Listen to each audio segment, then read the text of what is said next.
Ghislaine, what is the reality and what does that have to do with Meghan Markle, with Ghislaine? And he persuaded them, saying, I am the victim of a sexual assault, and I can tell you Ghislaine Maxwell had been silent for so long that the world almost forgot her name. Locked in that icy, suffocating cell, people thought she'd never speak again. But then, she did.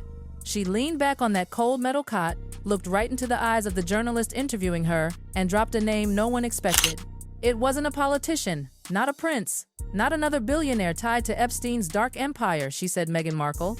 And suddenly, the world stopped breathing. The moment her name rolled off Maxwell's tongue, chaos erupted. Nickname is gonna shock you. Because I'm from the States, you don't grow up with the same...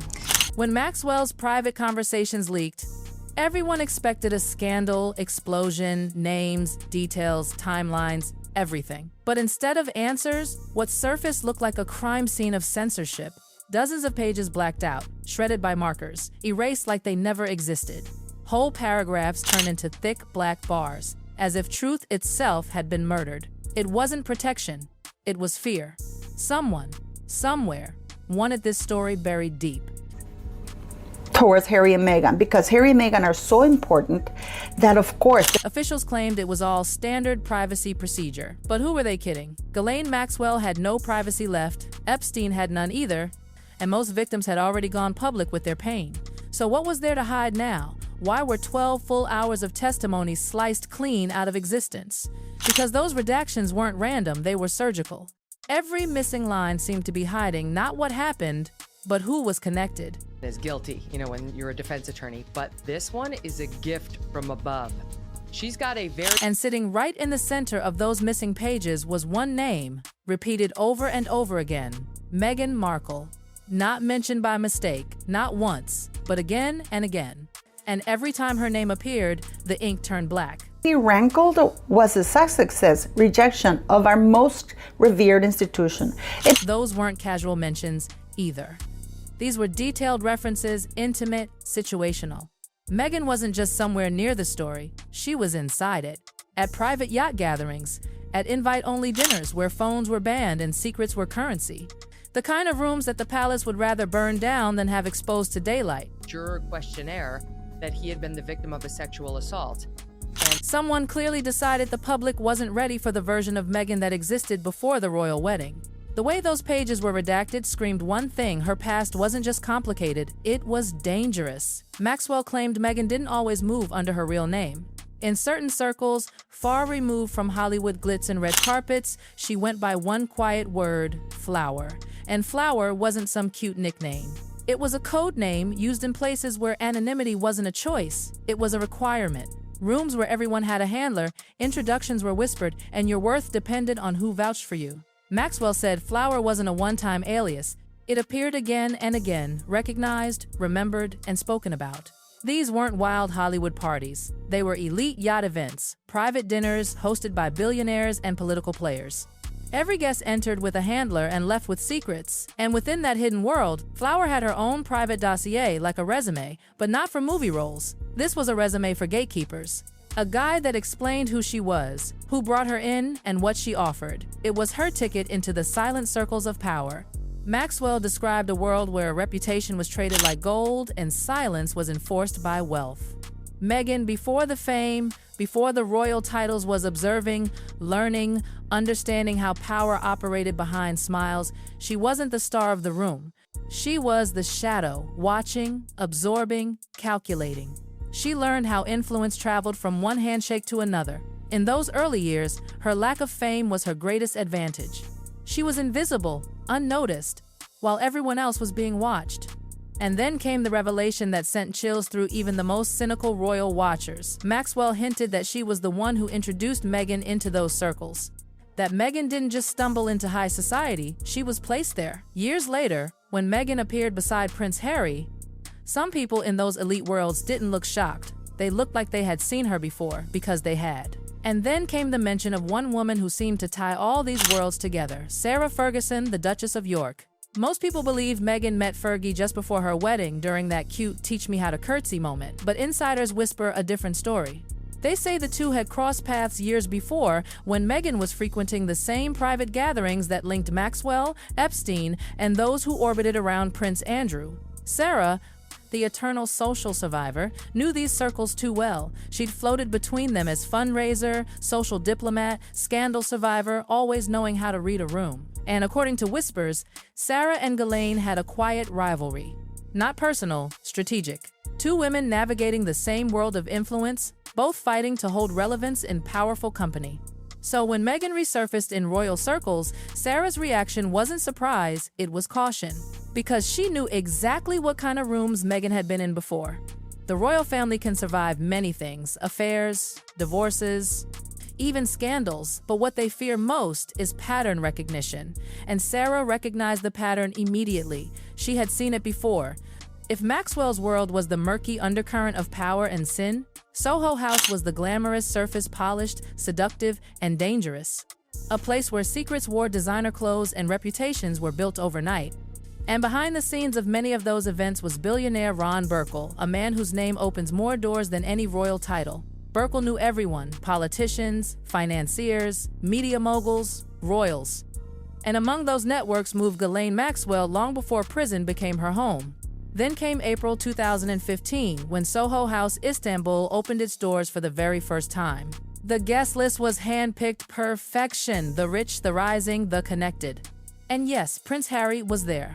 So was Meghan. Rumors swirled instantly. Some said Burkle had engineered the meeting. Others whispered that Meghan had been quietly placed in that circle by people who already knew her past as Flower. Whatever the truth, that night in Istanbul changed everything.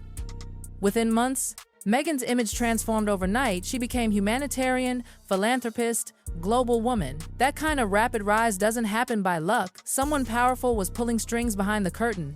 Theory spread that the redacted parts of Maxwell's interviews were done to protect Meghan, that the palace had stepped in to hide her past. But that explanation collapses the moment you look closely. Because those censored lines weren't protecting Meghan, they were protecting the men she'd once stood beside. The donors, the billionaires, the royals, the ones who'd rather burn history than have their names paired with hers in any file. Meghan wasn't the threat, she was the liability. The woman who'd seen too much. She'd been in rooms where powerful faces whispered behind locked doors, where secrets weren't rumors but transactions. No one expected the young woman called Flower to ever become a global figure, let alone a duchess. But then she did, and that made her dangerous. Because now, she didn't just carry memories, she carried proof. That's why 12 hours of Maxwell's testimony were erased. Not because Meghan did something wrong, but because she witnessed too much. People love to blame the Netflix documentaries, the Oprah interviews, the California drama, but those were symptoms. The real fracture between William and Harry didn't start in front of cameras. It started long before, deep in history, deep in association. William's distrust wasn't about Meghan's personality, it was about proximity. Her proximity to Andrew's old world, the dark corners that still haunt the monarchy's legacy. When Andrew tried to attend a single church service at Balmoral, William quietly delivered an ultimatum: either Andrew appears or the heir does, but not both. Andrew stepped back, humiliated. The message was clear: the crown's future would not be tainted by ghosts of its past. And unfortunately, Meghan's past, however innocent or accidental, was tied too closely to those ghosts. Then there's the story of the yacht. Not the glamorous Instagram kind, but the kind where guest lists are handwritten, NDAs are unspoken, and the faces aboard can shift markets. Insiders say this was Meghan's real introduction to that secretive world the night she became Flower, the night she crossed paths with names that still remain unspoken. From that night came the connections that led to Soho House, then Istanbul, then Harry. One chain, one spark, one destiny carefully hidden under years of denial. And now, with Maxwell finally talking, the silence protecting those connections is breaking apart. Her words, censored or not, have reignited the storm. People who once laughed off these stories are now whispering again. Leaks are growing bolder. Names are surfacing. And the question isn't if Meghan's past will resurface, it's how much will leak out and who will fall when it does. Because those missing 12 hours, they hold the keys to everything. The rooms, the faces, the events that tied her to that world.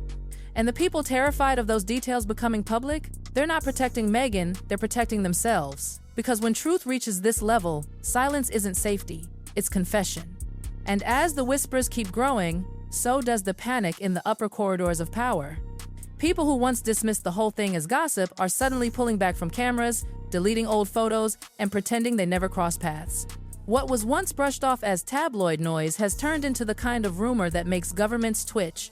Every new leak that emerges from Maxwell's hidden archive doesn't just shake Hollywood, it rattles the monarchy. Insiders close to the investigation say even before Meghan met Harry, there were eyes watching her, tracking who she met and where she went.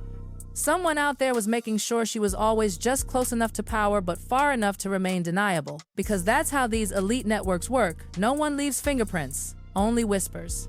When Meghan rebranded herself as an activist, a humanitarian, a global voice, those who had once seen her as Flower recognized the transformation instantly. They didn't see a new duchess, they saw a familiar face with a dangerous kind of memory. Behind every glossy headline, there's panic. Behind every no comment, there's a scramble. The question the palace can't answer is simple. If Meghan really had no connection to that hidden world, why do those redacted pages seem to orbit her name so precisely? Why did hours of testimony disappear the moment she was mentioned? It's not about guilt. It's about knowledge. About the people she might have seen, the conversations she might have overheard, the faces she might remember from yacht decks and candlelit dinners. Those are the memories that terrify the establishment. Now, with Maxwell cracking under the weight of her own silence, those memories threaten to surface. She doesn't need to expose every secret, she just needs to speak one name too clearly, one detail too vividly, and the entire illusion collapses. Even within royal circles, tensions are rising again.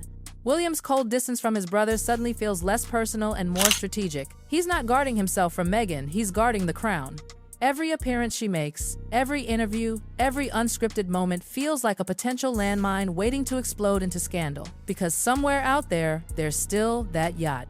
There's still that list. There are still people alive who remember the girl they called Flower. And as much as Buckingham Palace tries to silence the past, it's crawling back to the surface one blacked out page at a time. And maybe that's why Meghan's silence lately feels so heavy. Because deep down, she must know if the full story ever comes out, the world won't just question the monarchy, it will question everything. Every redacted line, every erased hour, every missing testimony isn't protecting a duchess. It's protecting an empire built on secrets. But secrets have a shelf life, and theirs is running out fast. And no blackout marker in the world can hide what's coming next.